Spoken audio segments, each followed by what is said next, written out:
Light? She was talking about light. Next month, Project 𝐸𝐥 is coming out. They want perfection, and I'm going to end everything. Yes, Leela, you will sign. Mm-hmm.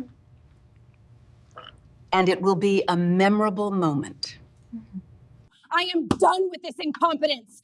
Get out!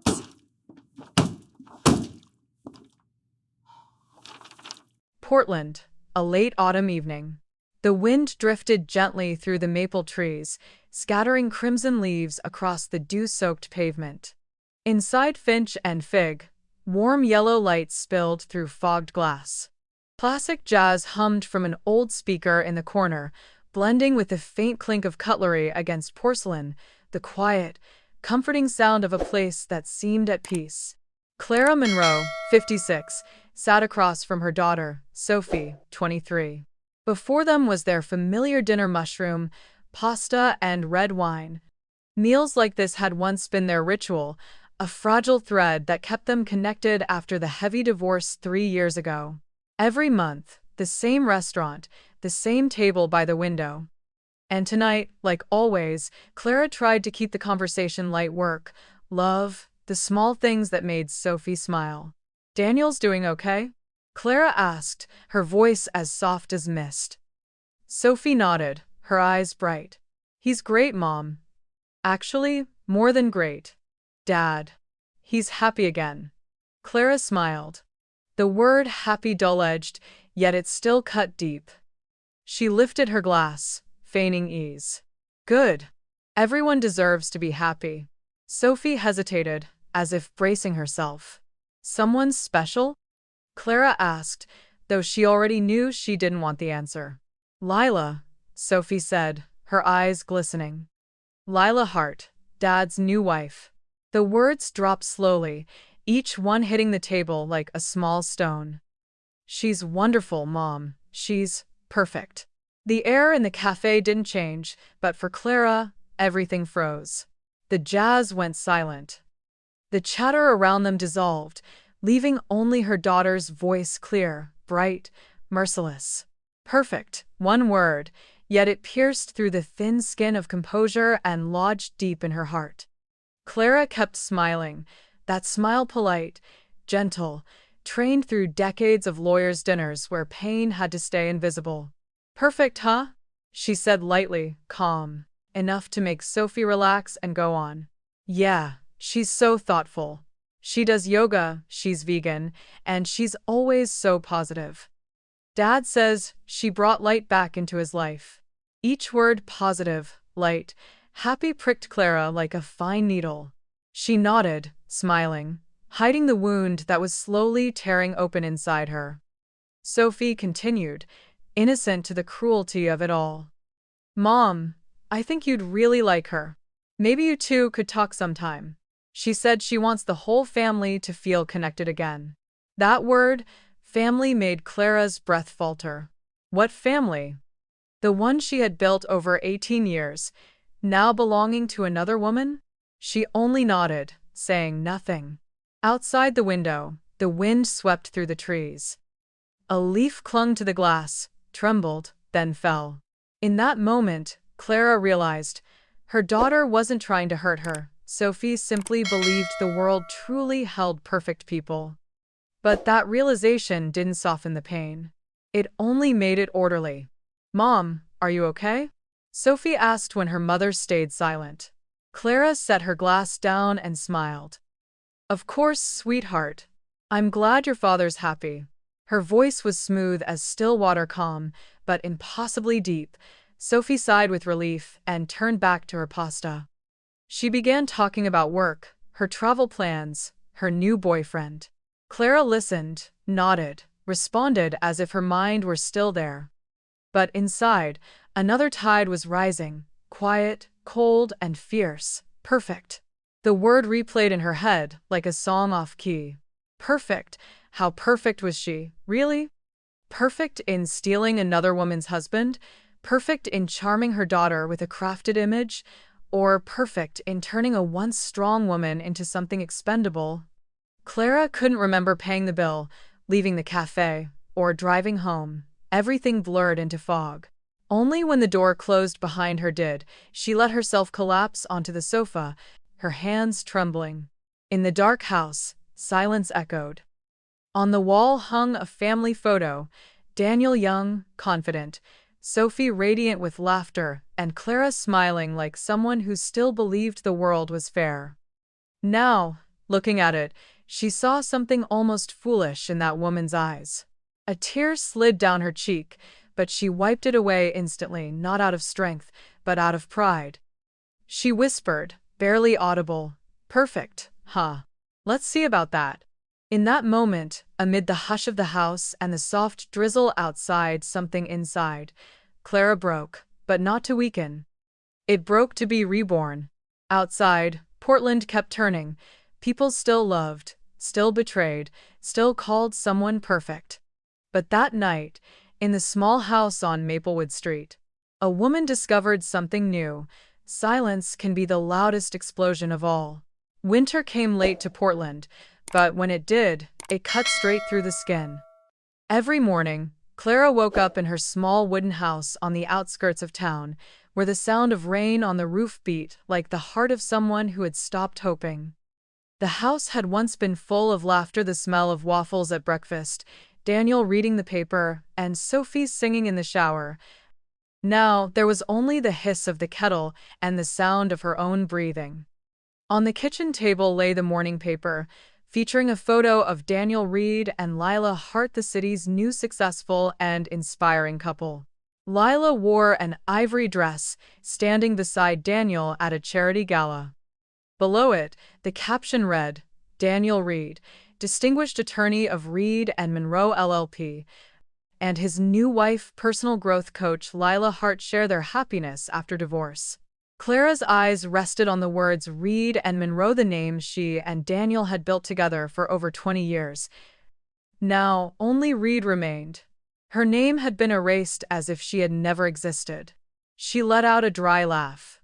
"Perfect couple," she murmured, sipping her cold coffee. Something rusted in her throat, not from the drink, but from the quiet bitterness that had settled around every thought.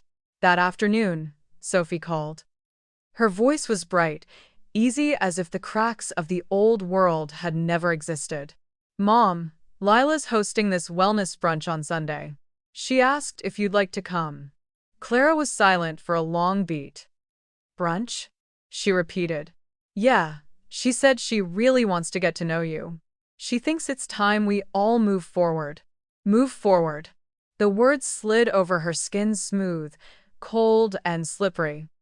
"My love," Clara said slowly, "people only invite you over once they're sure you're no longer a threat."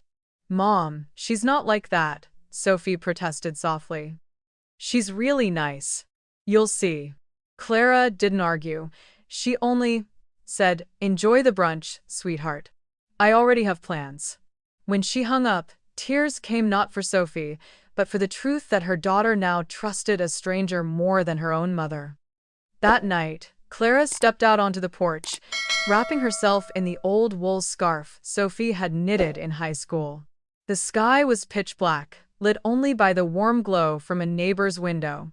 She looked at the garden, the rose bushes stripped bare, their leaves burned brown by the frost. She touched a branch, the chill biting like the memory of something long dead. "Maybe I'm decaying too," she whispered. In the days that followed, Clara kept her rhythm. She worked part-time at the local library, reading to the elderly and helping college students with legal research. No one there knew she had once co-founded one of the largest law firms in the state. No one knew she had argued in federal court and won what the legal world called a landmark victory. Now, she was simply Mrs. Monroe at the old books counter. A young coworker once said to her, "You seem like someone who's been through a lot but still smiles." Clara only replied, "A smile is the last thing I have left." At night, she turned on the TV. A commercial came on. Lila's glowing face filled the screen, in a video titled "Rebuild Your Glow, the Lila Hart Method." Her syrupy voice declared, "Pain is just the universe asking you to realign with your higher self." Clara picked up the remote and turned the TV off. "You don't know a damn thing about pain," she whispered. But in that moment, as the black screen reflected her own face, Clara saw something strange. The eyes in the reflection no longer belonged to a defeated woman. Something flickered behind the exhaustion. A small spark, faint, but real. That night, she didn't sleep. She rummaged through the drawer for old photos: Daniel, Sophie, and Lila, the woman who had burst into her life like a golden flare across a darkened sky. Clara stared at each picture, unblinking. Then she turned on the lamp, sat at her desk, and wrote a single sentence on a sheet of paper. "Perfection is always hiding something." The pen pressed so hard it tore through the page. She sat still, listening to the rain outside, as the first true, unforced smile in months appeared on her lips. The next morning was still gray, but something in her had shifted. No more tears. No more fear. Only the silence of someone beginning to calculate. Clara opened her laptop and typed Lila Hart into the search bar. Hundreds of images appeared. Lila on stage, beaming beside Clara's ex-husband, posing with admiring middle-aged women. Beneath them, thousands of comments. "She's amazing. Such an inspiration. Perfect." That word again, perfect, but this time, Clara didn't feel pain. She felt curiosity. And within that curiosity, there was the scent of something dangerous, like the first crackle of electricity in a storm that's still forming.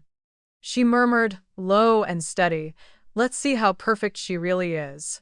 Outside, the first snow of the season began to fall, blanketing the dead garden in white.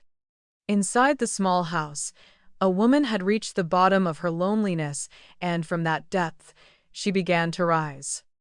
Not with tears, but with the cold intelligence and patience of someone who has lost everything, and therefore has nothing left to fear. Have you ever reached a point where it felt like you'd lost it all, only to realize that pain was what finally woke you up? Comment 1 if you believe time heals everything. Comment 2 if you believe only action can heal what's broken. The Portland night was thick with mist. The house on Maplewood Street lay silent, lit only by the glow of a desk lamp spilling across the page. Clara was writing on. The words "perfection is always hiding something" sat in the center of the paper like a vow. She stared at them for a long time, then wrote beneath, "Let's find out what." For the first time in months, Clara felt her blood heat, not from pain but from purpose. Her loneliness had simmered long enough to turn into energy. The winter chill made her sharper, more awake than ever. She stood, opened her laptop. The name Lila Hart appeared once more on the screen, this time not as an image, but as a battlefield. Instagram, website, LinkedIn. All of it gleaming like a wall of illusions. Photos of Lila in yoga poses, in white dresses at retreats titled "Healing the Divine Feminine." Beneath every post, thousands of comments. "You're a light. You're perfect." Clara smiled, a thin smile, cold as steel. "Perfect people don't exist, darling. Only perfect lies do." She began to read. Every caption, every comment, every hashtag. The sugary words about self-love, energy alignment, and truth stung like insults. But amid the irritation, Clara noticed something. Lila had a system, and every system had a flaw. Every time Lila posted, she tagged brands, spas, luxury retreats, a whole ecosystem of wellness luxury, but built entirely on borrowed pieces. Clara opened each tag, tracing business registrations, addresses, tax numbers.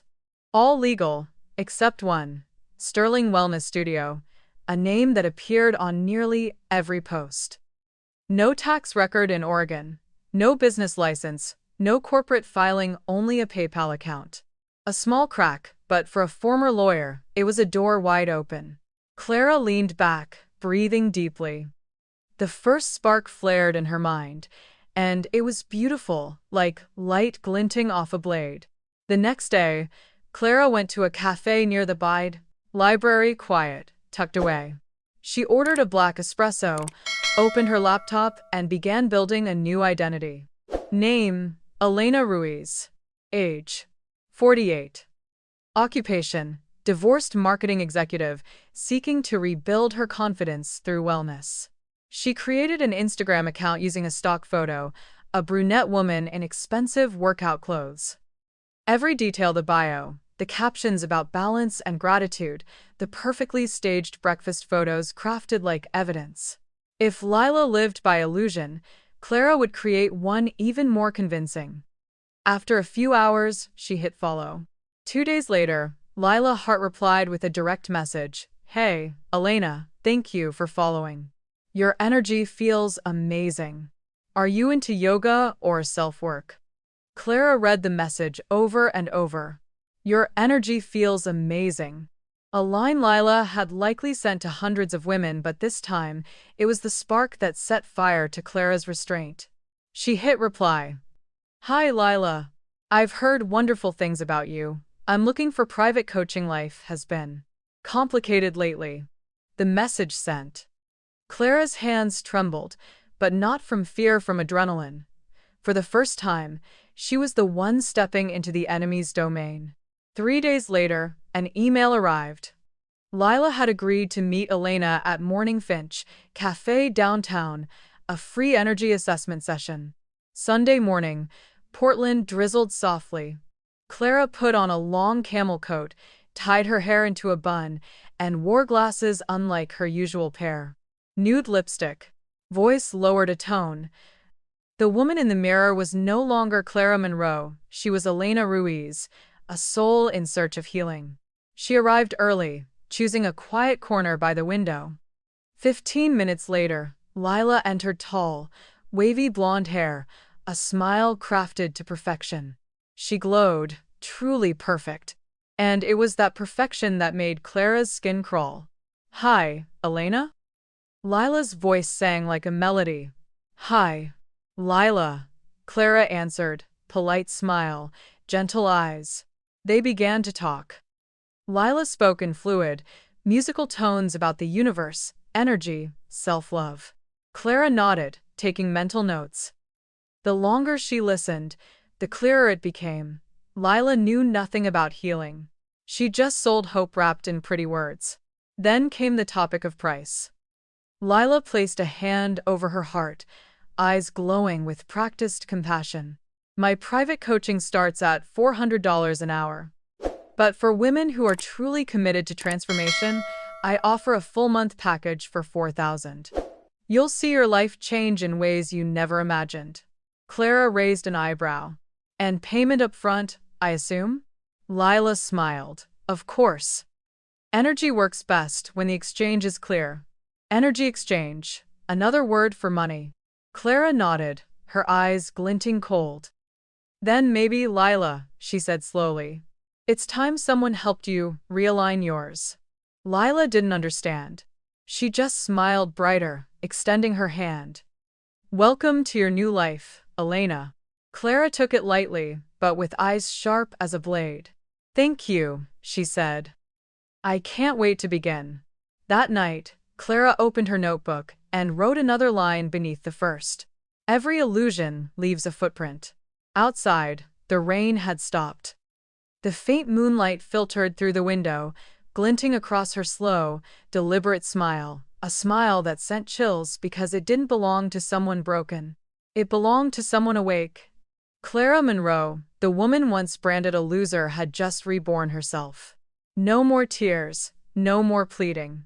Only intellect, patience, and a plan Lila Hart would never see coming. Inside that small Portland room, a spark had ignited. And when fire begins to burn, it's always the ones who think they're perfect who burn first. Portland, late January. The rain had stopped, but the skies still hung heavy with lead. Clara Monroe opened her laptop, setting it beside a steaming cup of tea and a printed file labeled Elena Ruiz's coaching plan. Inside, each glossy page was filled with Lila Hart's shimmering vocabulary: manifestation, energy detox, sacred abundance. To the untrained eye, it might look like a philosophy of life, but Clara saw it for what it was, a contract wrapped around a con. Every time Elena attended a coaching session, Clara recorded it, a tiny recorder hidden inside her Fitbit. Lila never suspected a thing. She spoke freely about clients, about the successful women entrepreneurs pouring money into her hands, about spiritual secrets lifted straight from overseas blogs. "People pay me for hope," Lila once said, as if confessing something holy. "Hope sells better than truth." That line nearly took Clara's breath away. If truth was a weapon, she had just picked up a bullet gilded in gold. But Clara didn't just want to ruin Lila with words. She wanted to build a case, something airtight, something that would strip away not just reputation, but everything. And for that, she needed an expert. Monday morning, she called Nora Patel, an old friend from Harvard Law, now a private investigator in San Francisco. "Clara Monroe?" Nora's voice burst through, half shock, half delight. "It's been 10 years. You calling because you miss me, or because you need something?" "Both," Clara said evenly. "I need everything you can find on a woman named Lila Hart." A pause, then Nora's tone softened. "This isn't personal curiosity, is it?" Clara closed her eyes, hearing again that voice in the rain-soaked night. "She's perfect." "No," she said, "it's justice." 2 weeks later, an encrypted email arrived. Subject: Lila Hart. Background summary. Clara opened it, and each line made her blood grow colder. Credit card debt, $68,000. Declared income, less than half her rent. Main funding source, gifts from divorced businessmen. 2019 lawsuit, accused of bookkeeping fraud by a yoga partner in Nevada, settled out of court. Unpaid taxes, $9,400 still active. Clara leaned back, her hand trembling slightly. Not from fear, from cold exhilaration. Lila wasn't just a fraud. She was a criminal. Attached were photos, Lila holding hands with a gray-haired man at a Las Vegas retreat. Lila at a luxury bar, champagne in hand. Lila smiling that same practice smile that once enchanted Daniel, now looking hollow, false. "She lives by draining the people she seduces," Nora wrote. Classic type, angel on the outside, vampire underneath. Clara reread every word, each detail a puzzle piece, each piece a blade. And she began assembling them slowly, precisely like a surgeon, cutting open a heart without anesthesia. The next day, Elena Ruiz showed up for another coaching session. Lila arrived 10 minutes late, looking tired but still flashing her inspirational smile. "Sorry, Elena. Crazy morning. Just got off a call with my accountant," she said, glancing at her brand new iPhone. Clara tilted her head slightly. "Business doing well, huh?" Lila laughed. "Always. My clients are amazing. I help women find their truth, and their husbands usually thank me later." That line made Clara think of Daniel. Lila hadn't just stolen a husband.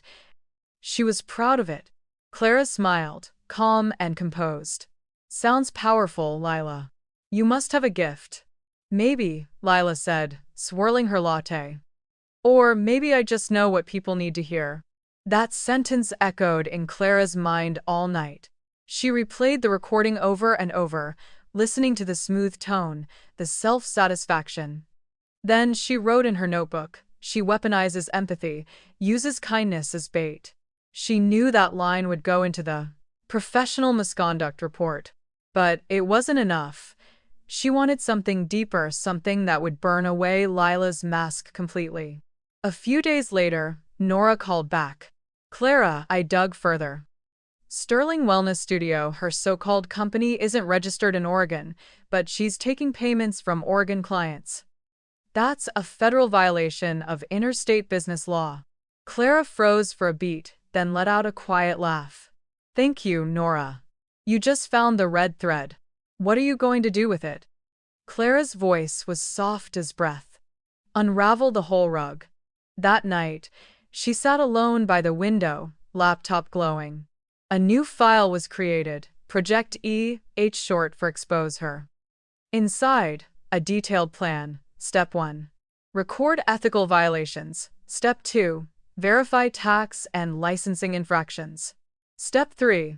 Prepare anonymous dossiers for regulatory boards and the press. Clara placed her hands on the keyboard but didn't type yet. Moonlight fell across them, the same hands that once trembled from loss, now steady again. A breeze slipped through the window, rustling the curtain. Raindrops tapped faintly on the porch roof. She gazed into the dark garden and whispered to herself, "Some people think revenge is fire, but real revenge is ice." Somewhere across the city, Lila Hart slept soundly on her expensive bed, believing the world still adored her. She didn't know that, just a few miles away, a woman was weaving the coldest storm she would ever face.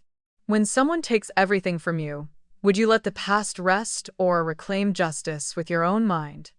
Comment 3 if you'd let the past sleep. Comment 4 if you believe truth deserves the light, no matter the cost. Morning in Portland was cold and damp, like silk draped in fog. The streets still glistened from night rain, and every step left a faint echo against the quiet. Inside her study, Clara Monroe sat before the wide window, a pen balanced between her fingers, a single candle flickering beside her. The glow touched the file open on her laptop. Project 𝐷. Her plan was finished now, every step mapped, every move rehearsed. But Clara knew one thing with the kind of certainty that only comes from pain: the perfect plan was never about attack. It was about control. A masterpiece of patience that made your enemy pull the trigger themselves, smiling as they did it. A week later, Elena Ruiz, Clara's flawless alter ego, arrived early for Lila Hart's morning yoga class. She wasn't just a client anymore. She had become the kind of devotee every wellness guru dreams of: eager, admiring, perfectly malleable. Clara followed every instruction, matched every pose, even mirrored the shallow serenity in Lila's tone. She let herself look enchanted. After class, as sunlight streamed through the studio windows, Lila tossed her golden hair and smiled. "Your energy's different lately," she said. Clara tilted her head, voice smooth and warm. "Because I'm learning from the best." Lila laughed, soft, self-satisfied, certain she was adored. And in that laugh, Clara heard arrogance, the sweetest sound a strategist could hope for. Fool! This woman would fall, not by force, but by faith in her own perfection. During a break in conversation, Clara lowered her voice, dropping the first bait like a pearl. "Have you ever thought about expanding your brand?" she asked. "You're too talented to stay local. What you do deserves a bigger stage." Lila's eyes lit up as if someone had opened a window inside her. "Funny you say that. I've been wanting to move into corporate wellness. Companies pay big for that kind of thing." Clara smiled, calm, encouraging. Then maybe the universe is listening. Inside, her pulse didn't quicken. She had learned to move at the rhythm of inevitability. 2 days later, the bait dangled through an email. Subject: Corporate Wellness Opportunity. Lila, I know a company looking for a wellness consultant for their executive team. They want someone innovative, authentic like you. Would you like me to introduce you? Elena. Lila's reply arrived in less than 10 minutes. "Oh my God, yes. You're an angel. Send me everything." Clara leaned back, rereading the message. Not joy, what she felt was the cool satisfaction of a chess master sliding a single pawn and watching the board change shape. People like to say revenge burned hot. For her, it was cold, slow, like ice melting on the tongue. The company Clara knew was Real North Pacific Exports, a Seattle import-export firm she had represented years ago. It had survived a small labor regulation scandal once, barely worth remembering. She remembered everything. With a few careful edits, the company became the perfect facade. She drafted a pristine company brief: flexible ethics, global growth, executive well-being program. The language looked expensive, confident, and morally gray in all the right places. She registered a new email domain, north-pacificexports.com, one letter away from the original. She attached the logo, formatted the signature, even added a legal disclaimer at the bottom. Authenticity was always found in the details. When Lila received the materials, she didn't hesitate for a heartbeat. Wow, she breathed during their next session, eyes wide with awe. This could change everything. Clara smiled, the expression soft as a knife's reflection. It usually does. They met again at Morning Finch Cafe, the same corner table where the game had begun months earlier. Rain streaked the windows while the espresso machine hissed in the background. Lila talked nonstop, hands painting the air with visions of the future retreats in Hawaii, corporate workshops in Singapore, maybe a book deal. She spoke the language of dreamers who confuse attention for destiny. Clara listened, quiet, the foam on her cappuccino slowly collapsing. Every word confirmed what she already knew. Lila would drown herself, she only needed enough applause to jump. "Can I trust them?" Lila asked finally, lowering her voice, as if the cafe walls were listening. "You know, legally?" Clara shrugged with just the right amount of hesitation. "I used to work with them. Their legal department's flexible." Lila grinned. "Flexible's good, so am I." Clara almost laughed. The woman had no idea she had just sealed her fate with a joke about flexibility. That night, the final email went out under North Pacific Export's letterhead. "Dear Miss Hart, we were impressed by your approach. Please find the draft agreement attached. Note, confidentiality is essential due to our international operations." The contract was immaculate, professional, convincing, and laced with landmines. Hidden in the fine print were two clauses that could legally implicate the consultant if the company were ever investigated for tax or labor violations. A real businessperson would notice instantly. A narcissist chasing validation would not.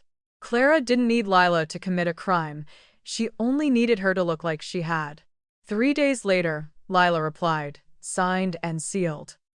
"I can't thank you enough, Elena. You just changed my life." Clara read the words aloud, barely a whisper. "Not yet, darling," she said. "But I will." The following week, Instagram exploded with the announcement. A photo of Lila holding a champagne flute, glowing in golden light. "So excited to announce my partnership with an international company for executive wellness consulting. The universe truly rewards alignment. Number perfect life. Number boss woman. Number grateful." The post caught fire, thousands of likes, hundreds of comments. Daniel typed, "Proud of you, Lila." Sophie reposted it. "She's unstoppable." Clara read every word. Her chest tightened, not from jealousy anymore, but from a deeper calm. This was the quiet that came before thunder. She saved the post, took screenshots of every comment, then opened Project 𝐷. Beneath the last entry, she typed, "Target has taken the bait. Documentation begins now." That night, heavy rain swept across Portland. Thunder rolled low and patient. Lightning sliced the clouds in white veins. Inside her study, Clara sat at her desk, the glow of the screen painting her face in ghostly light. On it, Lila smiled, frozen mid-celebration, blissfully unaware that the ground beneath her was already cracking, inch by inch.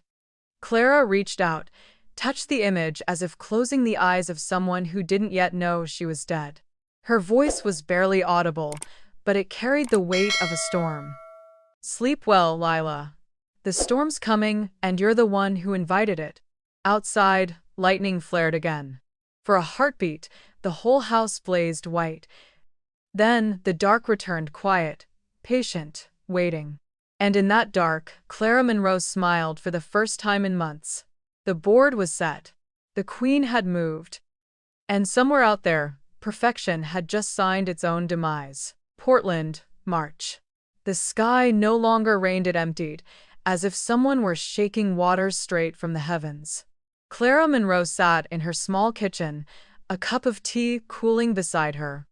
On the table, her laptop was open, an email already composed. To North Pacific Compliance Department, subject, urgent, background check on external wellness consultant. The message was brief, professional, not a single comma out of place. She attached every document: Lila's tax filings, her unregistered LLC papers, the contract with its risky clauses, and screenshots of her self-congratulatory posts. No false accusations, no emotional words, only facts arranged in perfect order sent to the perfect place. Clara took a deep breath and clicked send. A soft whoosh filled the air. A small sound, yet to her, it echoed louder than thunder. 3 days later, the first message from Lila Hart arrived at 9:27 p.m. Elena, oh my God, can you believe this? That company you introduced me to just emailed me they're suspending our contract. Some nonsense about a compliance review. What's happening?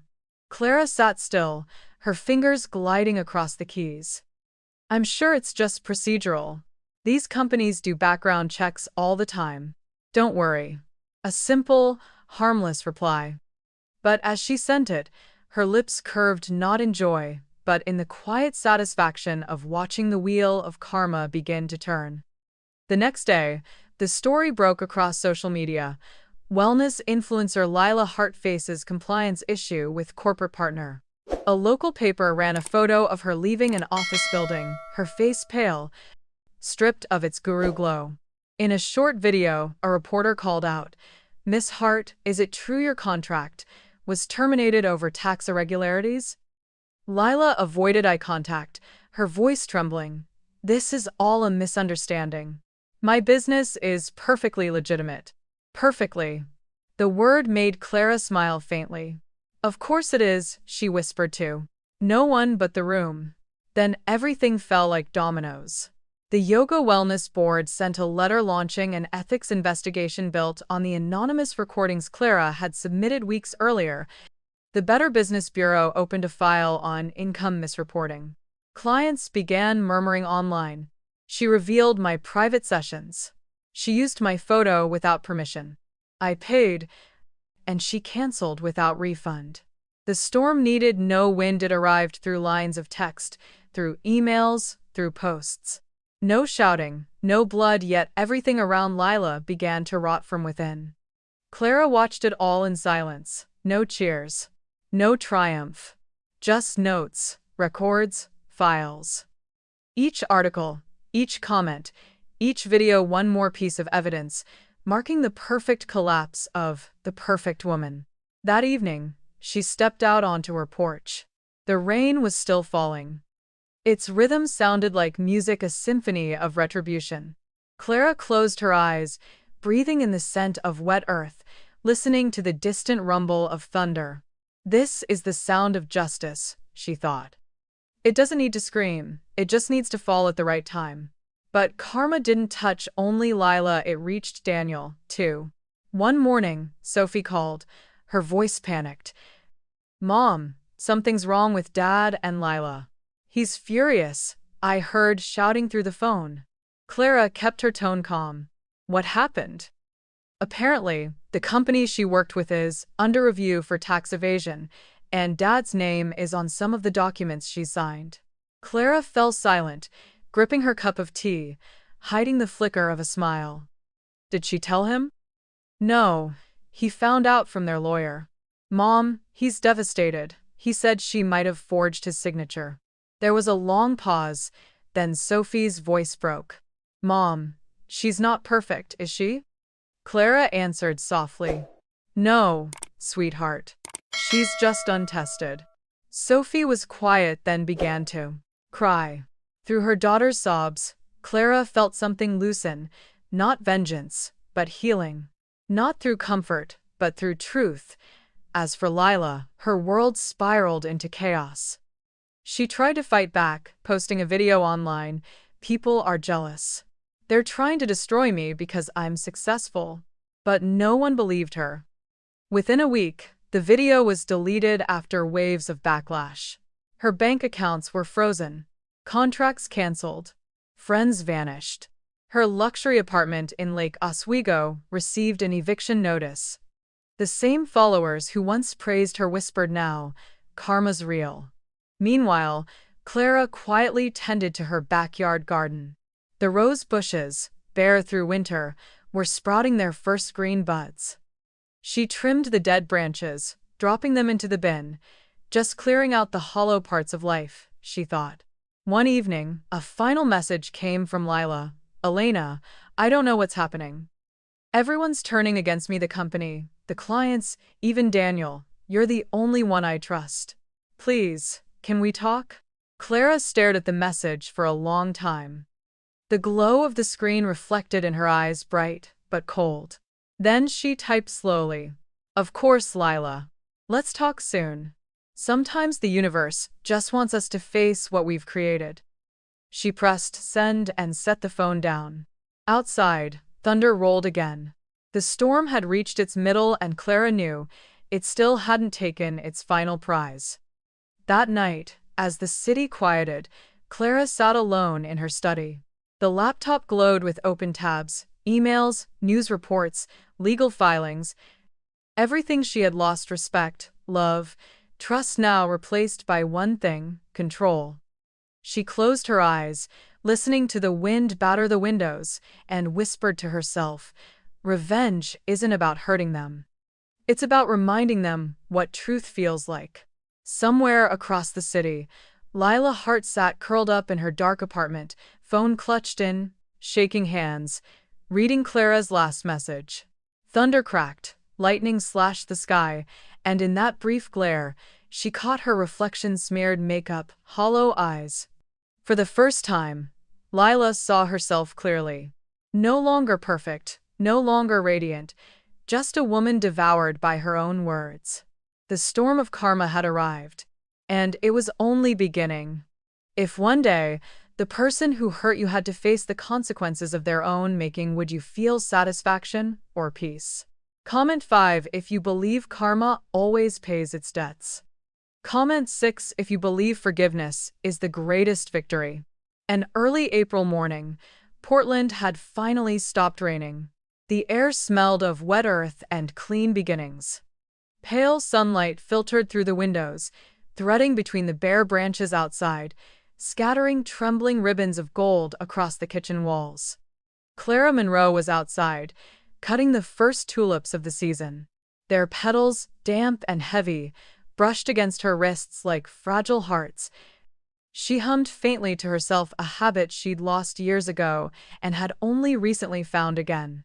Then she heard it, the sound of a car pulling up, tires crunching softly against the gravel driveway. She turned. Sophie stood at the edge of the path, hair tangled, eyes red-rimmed, coat wrinkled as though she hadn't slept. She looked like someone who had run through a storm without realizing she'd already reached shelter.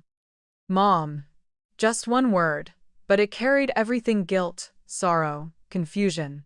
Clara set the garden shears down carefully and smiled, gentle but steady. Come inside, sweetheart. The wind's still cold. Inside, the kitchen glowed with quiet warmth.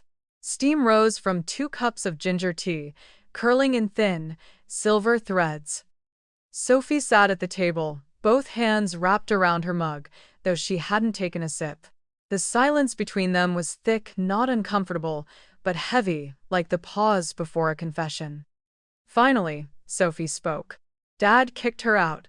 Clara looked up slowly. Her voice was calm, almost too calm. Why? Sophie swallowed hard. Because she lied. About everything. And then, like a dam breaking, the truth came out in fragments. That Lila Hart hadn't just lied about her income, she had forged Daniel's signature on loan documents. That North Pacific, the company she bragged about, was under federal investigation. That she had been funneling money from Daniel's accounts, hiding debts, falsifying records. That Daniel, humiliated and betrayed, had to hire his own lawyer to protect himself. That the glamorous empire Lila flaunted, her wellness business, her international partnerships, was nothing more than a fragile illusion made of borrowed credit and stolen trust. By the time Sophie finished, her voice was breaking apart. She lowered her head, shoulders trembling. Mom, I was so blind. I believed everything she said. I defended her, even when you tried to warn me. Clara stepped closer, laying a warm, firm hand on her daughter's shoulder. "You just wanted to believe the world still had perfect people," she said softly. "I used to believe that too a very long time ago."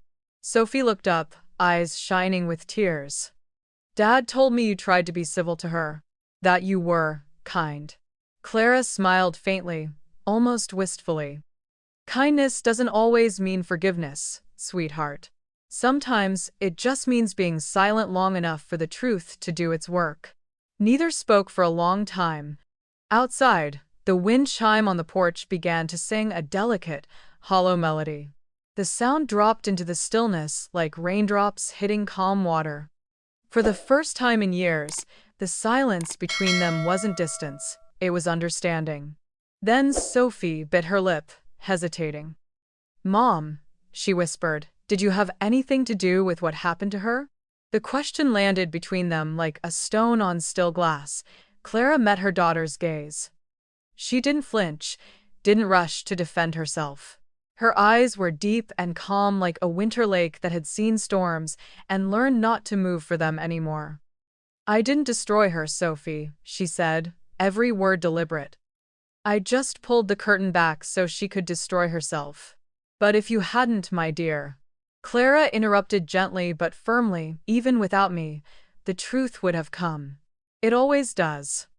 Only slower and far more painful." Sophie's lip quivered. A tear slid down her cheek and dropped into the untouched cup of tea, rippling the surface. "Mom, I'm so sorry." Clara reached across the table and took her hand. "There's nothing to be sorry for. Everyone has to learn to see through the world's layer of lipstick." The words broke something inside Sophie, not in pain, but in release. She stood, and Clara rose too, drawing her into an embrace. It wasn't the fragile hug of old wounds. It was the solid, wordless connection of two women who had walked through fire and met again on the other side. That afternoon, they went out into the garden. Sophie helped her mother replant the old rose bushes, her jeans stained with soil, laughter finally spilling between them. "Remember when I used to call you old-fashioned?" Sophie said, cheeks flushed. "Constantly," Clara replied, half smiling. "Well, turns out you were just timeless." Clara laughed, a real laugh, soft and full. For a moment, the world felt light again. Even the broken pieces of the past seemed to glitter under the spring sun. Sophie looked around the yard. The tulips had begun to open, shyly, after months of gray. "Mom, do you think she'll ever recover?" Clara was quiet for a while, watching a small sparrow hop across the soil. "Everyone gets a chance to start over," she said finally. "But not everyone takes it."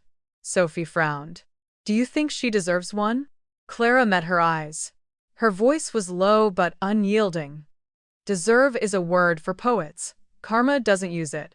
That night, after Sophie had driven back to the city, the house felt peaceful again. Clara sat in her study, the warm light of a desk lamp wrapping the room in amber. On the table lay an old photograph: Clara, Daniel, and 10-year-old Sophie, smiling in a sunlit garden that looked almost identical to the one outside now. She didn't cry. She didn't even sigh. She simply whispered to the photo, "We're okay now. That's all that matters." Her phone buzzed. A message from Daniel. "Clara, thank you for keeping our daughter grounded through all this. I don't know how you did it, but I'm grateful." Clara stared at the screen for a long time, her lips curving into a small, tired smile, not the smile of victory, but of completion. She typed back, "We both learned our lessons, Daniel. Let's make sure Sophie never has to learn them the same way." Outside, the wind shifted direction. The rain clouds were gone, the full moon rose, silver and steady above the quiet rooftops. Inside that small Portland home, the woman once called the loser leaned back in her chair, closed her eyes, and breathed deeply, not out of relief, but acceptance. The storm was over, no more shouting. No more tears, only the soft light of renewal settling quietly inside her chest. On the corner of her desk, the notebook labeled Project 𝐷 still lay open. Clara picked up her pen, wrote one last line across the bottom. Justice isn't loud, it whispers. She closed the notebook, stood, and walked to the window. Outside, the tulips glowed in the moonlight red, yellow, violet, hundreds of tiny lanterns burning against the dark. Clara smiled. Inside her, there was no anger left, no thirst for revenge. Only the stillness of a woman who had reclaimed her life and her peace and done it all without ever raising her voice. 2 years later, spring 2026. Portland bloomed after a long, gray winter. Clara Monroe's backyard was alive with tulips, roses, and lavender. The scent of damp earth mingled with the aroma of morning tea. Soft sunlight spilled through the window, painting trembling streaks across the small stone statue she had named Resilience. She tended each rosebud with care, the same hands that once trembled from despair now steady and sure. On the stone table beside her lay a cup of ginger tea, a closed notebook, and an unopened envelope mailed from Nevada. Clara set down her shears, sat, and opened the letter. The handwriting was uneven, timid. Dear Clara, I know I have no right to ask you for anything. I just wanted to say I'm sorry. For everything, I lost my business, my reputation, and myself. I'm cleaning houses now to pay restitution. I can't sleep without thinking about the people I hurt who didn't deserve it. You were one of them. If you know of any honest work, please. I just need a chance to start over. Lila Hart. Clara laid the letter down, her gaze drifting to the sunlight spreading across the garden. Inside her, there was no fire, no smoke, only the stillness of someone who had walked through a storm and come out whole. She didn't smile, didn't frown, just exhaled softly. The woman who had once been a hurricane in her life was now nothing more than a fallen leaf in the wind. Lila had finally learned the lesson no one could teach her. That perfect isn't the peak, it's the moment just before everything collapses. Clara folded the letter, placed it in a drawer, and whispered, "Redemption doesn't come from others. It starts when you stop lying to yourself." That afternoon, Sophie arrived, carrying a bouquet of roses and a wedding magazine. "David wants an outdoor ceremony," she said with a grin. "And I want you to help me choose the dress." Clara laughed. "As long as I don't have to wear matching colors, I'm in." Sophie burst out laughing, a sound that once felt lost forever, now echoing through the garden. They sat on the porch, the sunlight tinting their teacups gold. Sophie looked around. "Mom, this place feels different now. Like it's breathing again." Clara smiled. "Maybe it is. Maybe we both are." A brief silence. Then Sophie asked quietly, "Do you ever think about her?" Clara paused, sipped her tea. "Sometimes. The way you think about last season's storm. It's gone, but never forgotten." "Do you hate her?" Clara's smile was gentle, but her eyes were deep. "Hate's a chain, Sophie. I don't wear chains anymore." When Sophie drove back to the city, the sun was setting over the garden. Clara stepped onto the porch, bathed in a wash of amber light that glowed over the statue of Resilience. She touched its cool surface and whispered, "We survived. We didn't just endure, we rebuilt." Her phone buzzed, the name on the screen, Daniel Reed. She hesitated for a moment, then answered. His voice was rough, quiet. "Clara, Sophie told me you're helping with the wedding plans." "Trying to," she said. "But she's got her own ideas." Daniel chuckled softly, sadness beneath it. "She's always been more like you than she realizes." There was a pause. Then, in a lower voice, he said, "I need to say this before time takes it away. You were right. About her. About me. I'm sorry for the years I made you feel small." Clara looked out at the garden, where the last light of the sun faded into shadow. "Daniel," she said, "you didn't make me small. You just forgot that I was already whole." On the other end, silence, then a long sigh, as though he'd set down a stone he'd carried for years. "Thank you," he said softly. "Take care, Daniel," she replied. The call ended. No bitterness. No sting. Only the serene quiet of a perfect full stop. Night fell. Clara returned to her desk and opened the old notebook project 𝐷𝐞𝐯𝐞, now complete. She turned to the final page, where the words "Justice isn't loud, it whispers" had faded with time. Beneath them, she wrote one last sentence. And sometimes, the whisper is enough to shake the world. She closed the notebook and placed it on the shelf beside family photos, not as evidence, but as a reminder. Some battles are only won with intellect and patience. Morning. The garden glowed beneath the first light of day, roses heavy with bloom, bees humming through the fragrance. Clara watered the soil, then glanced at the statue of resilience. A small sparrow landed on its shoulder and chirped softly. She smiled. "Good morning to you too." In the distance, Sophie appeared, holding a bouquet of wedding flowers, her eyes bright with joy. On her lips was a smile Clara once thought she would never see again, the smile of trust restored, and now they had it back. Not through miracles, but through a mother who had dared to stand in the dark to bring the light home again. When Sophie disappeared down the path, Clara remained in the garden. A soft breeze stirred the red petals, flames dancing in the wind. She whispered, to the past or perhaps to herself, "You thought I was a loser, Lila. But I learned that losers don't vanish.